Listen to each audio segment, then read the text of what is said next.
Video ini didukung oleh Forex IMF, broker resmi yang saya rekomendasikan untuk Anda semua trader Indonesia. Forex IMF adalah broker forex resmi dan legal oleh Bapepti, CFX, ICDX, Keriling Berjangka Indonesia, dan juga Indonesia Clearing House.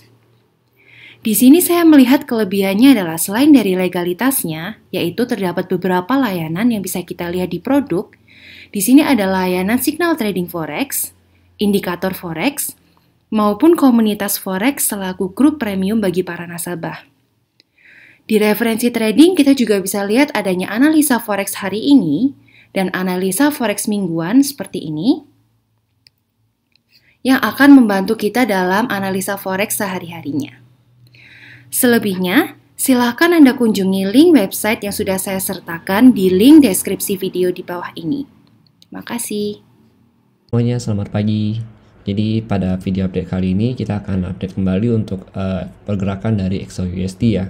Kalau untuk mapping itu belum banyak berubah kalau untuk yang time frame besarnya, karena memang pergerakan gold kalau kita perhatikan dari kemarin itu dia sideways karena juga Bank US itu lagi libur ya, makanya pergerakan itu untuk sideways. Kemudian kalau kita perhatikan untuk pagi ini si XAUUSD cenderung membentuk pola turun ya. Kalau kita lihat nih, kita pakai time frame 15 menit. Di sini kita perhatikan bahwa ada dia membentuk atau berusaha membentuk channel line turun, ada 1, 2. Kemudian ini ada low yang pertama nih, swing low yang kedua yang lebih rendah dari sebelumnya.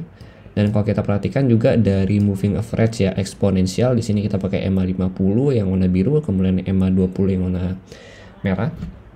Itu harganya sudah berada di bawah EMA 50, artinya memang lebih cenderung untuk melakukan penurunan untuk si gold ini sendiri.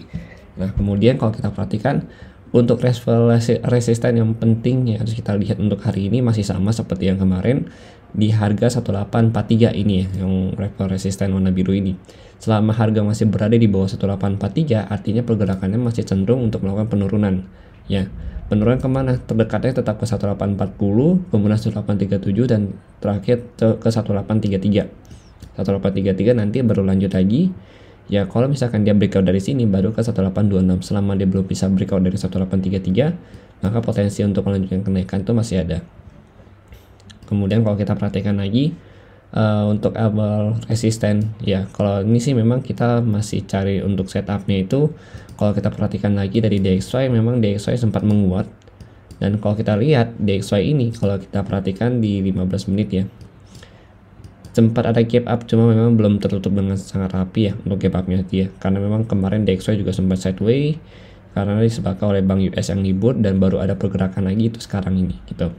Dia sideways, kemudian gap up itu sebenarnya di harga 103.8 sampai 103.9. Ini gapnya baru ditutup dengan menggunakan shadow, jadi belum begitu kuat. Jadi masih ada kemungkinan besar dia untuk tutup gap lagi dengan menggunakan body candle ya untuk area gapnya.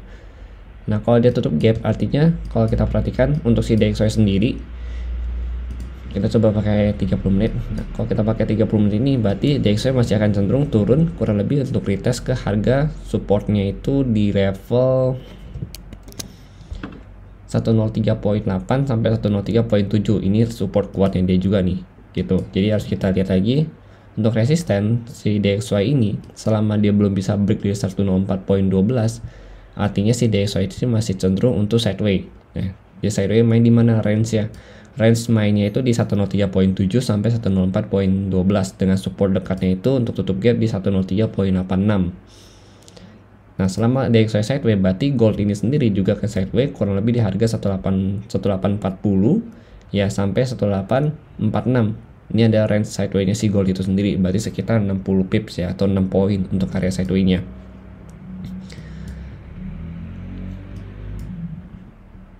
Oke, jadi memang kalau kita perhatikan di time frame 15 menit juga gold masih sideways, lalu kemudian kalau kita lihat lagi di 30 menit juga masih sideways, tapi memang di sini peranannya memang 80% kalau saya perhatikan sih turun, tapi dia butuh konfirmasi dulu ya. Konfirmasi untuk retest ke 1843. Jadi selama dia masih di bawah 1843, makanya dia masih ambil ancang-ancang untuk melakukan penurunan kembali gitu. Tapi ini kan dia masih sideways, jadi kita masih butuh konfirmasi. Dia akan turun ya kalau misalkan dia bisa breakout dari 1840. Selama dia belum bisa breakout dari 1840, berarti dia masih sideways dia 1840 sampai 1846. Tapi 1843 ini jadi penentu gitu. Jadi penentu apakah si 1843 ini bisa di break. Kalau bisa di break berarti dia akan ke 1846 dan potensi untuk melanjutkan ke 1850. Artinya chance dia untuk naik ke 1850 sampai 1853 untuk hari ini itu lebih kuat gitu selama dia bertahan di atas 1843. Tapi selama dia bertahan di bawah 1843 berarti chance dia untuk turun ke 1833 itu lebih kuat gitu. Jadi memang selama dia masih di bawah 1843 kita akan coba cari setup sell ya.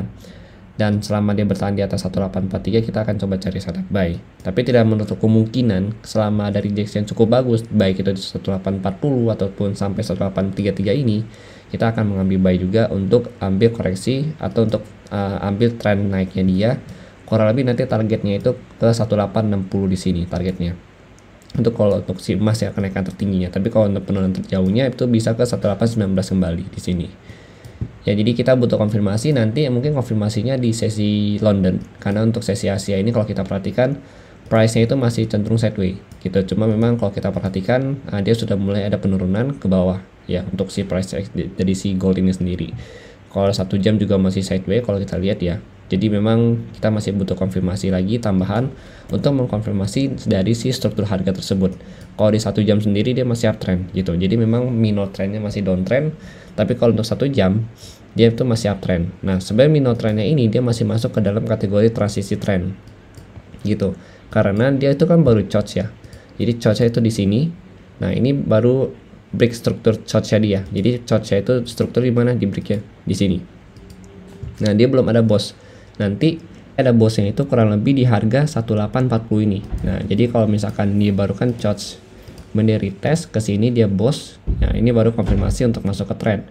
Tapi selama dia masih belum bisa break dari 1840 artinya dia masih masuk dalam masa transisi trend, belum ada bosnya sama sekali. Artinya selama dalam masa transisi trend tersebut harganya itu masih memungkinkan untuk melakukan kenaikan kembali ke atas gitu. Oke, jadi mungkin sekian penjelasan dari saya mengenai XAUUSD hari ini. Jadi nanti konfirmasi untuk lebih lanjut ada di sesi London, karena memang untuk sesi Asia ini dia masih cenderung untuk sideways. Terima kasih yang telah menonton video di Juno Trading ID dan sampai jumpa pada video berikutnya.